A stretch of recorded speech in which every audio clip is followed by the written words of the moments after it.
What up, everybody? It is Taste Test Tuesday. I got my daughter here, Kelly. Say hi. Hi.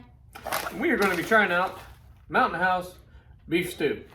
Now, you may have seen my video before, or not really a video, but like pictures or whatever, of when I tried to dehydrate the Denny Moore.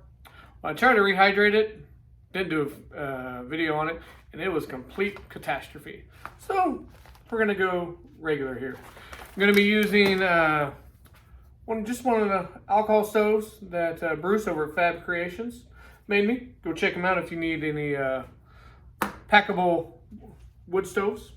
Made great. And I'm going to be using my Stanley 2-cup pot to get everything, get the water boiled up. So let me get the phone turned down. All right, everybody. Now, I'm not really sure how much fuel I'm going to need to heat up the water. So I'm just going to kind of give it a lot, and I can always snuff it out.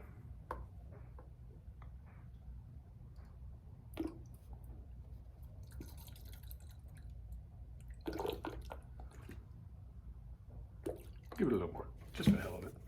Now, don't forget about my little trick to help you see the flames. Add a little bit of salt.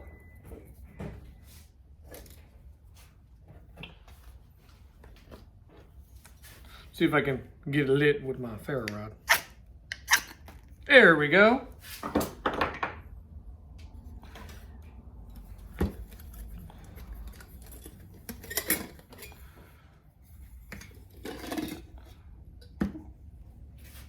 That's a big fire.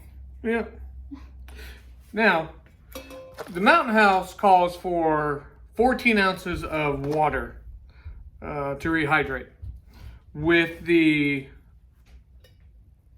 Stanley, it's got 8, 12, 16, and 20. Go in between the 12 and the 16 to get yourself 14 ounces. Burning River Bushcraft, he has been doing some dehydrated meals, and he brought up a very good point that when you do these kind of dehydrated meals, it's better for it to be just a tad bit dry than it is adding too much water, because it's a lot harder to get that water off if you add too much. I'm gonna let this flame out on the sides, and I'll be back here in just a second. Okay, so you see baby on this, okay? Don't let it hit you. No, I'm not. I poured the fuel there in the middle, okay? And what'll happen is there's fuel, there's the alcohol that's went out to the sides of it, and eventually it'll start boiling, and then that's what will cause all the little flames to come out these little holes. Is that what I'm hearing? Huh? Oh, it's probably the dogs out there. The little noise? Yeah, you can start to kind of vaguely hear little boiling sounds. Looks like it's flashing, but it's not. Yep.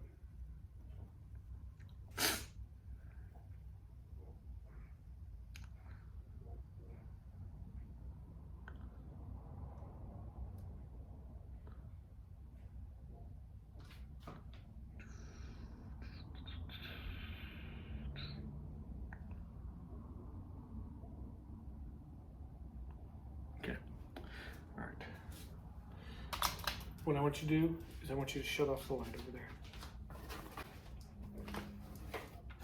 All right, everybody. You can see now, I got the lights off so you can see really good, that we've got all the ports have now started to light up. Now go ahead and turn the light back on, baby. No, it really looks like it's blinking. Yep. Now, what I'm going to try to do, and I might end up snuffing it out, I want to use the stove as the holder as well. So let's see if that will work. All right, everybody, that's why we always practice before we need to do anything. I was hoping that I could use the can itself as the stand, but on the very bottom of this, I'll add a picture here. the bottom is concaved, and so basically it just kind of sucked up all the stuff. Now I don't know where my little wire grate is, but in theory this fits just perfect on there. And yeah, so we're gonna let it go, and then I'll bring you guys back. All right, everybody, I'm back. This water is just now starting to boil. Get the package open. Make sure you take out the oxygen absorber. That is what it looks like. Tons of potatoes, meat, peas, and carrots. You're gonna put the water inside here. You're gonna let it stand for 5. You're gonna let it stir it real good. Then let it sit for 5 minutes. Stir it again. Let it sit for 4 minutes, and then you should be good to go. So you guys don't need to see that. I'll bring you guys back when it's all done. All right, everybody, we're back. Now, remember I did 5 minutes. I stirred it up, poured the water in, stirred it up, let it sit for 5 minutes. Then I stirred it up again and let it sit for another 5 minutes. It's actually been sitting, yeah, about, technically it says 4 minutes. I think it's actually been maybe 6. Now, as I said, it's the same thing with Burning River Bushcraft. This thing is just chock full of water. So I don't really like that whole thing. But the big question is, that is what it looks like. Well, it looks okay.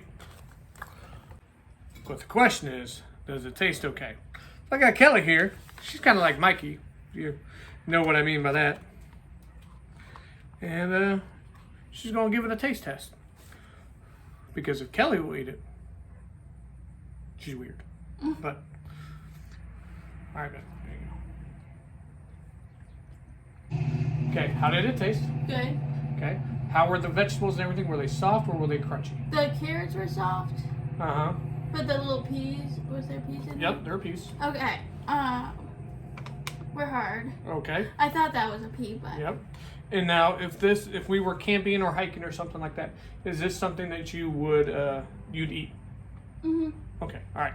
Now that's hers. So let's me give it a taste test. All right.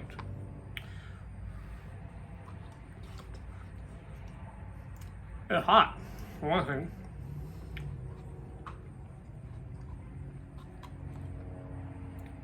It does taste okay. It definitely needs salt and pepper. Definitely needs salt and pepper. Not nearly enough flavor in it, seasoning in it. But it's definitely something that I would eat. As I said, we were hiking or whatever and wanted to have a convenient dehydrated meal to have. Appreciate you helping out, baby cakes. Thanks. And Kelly loves doing these kind of things.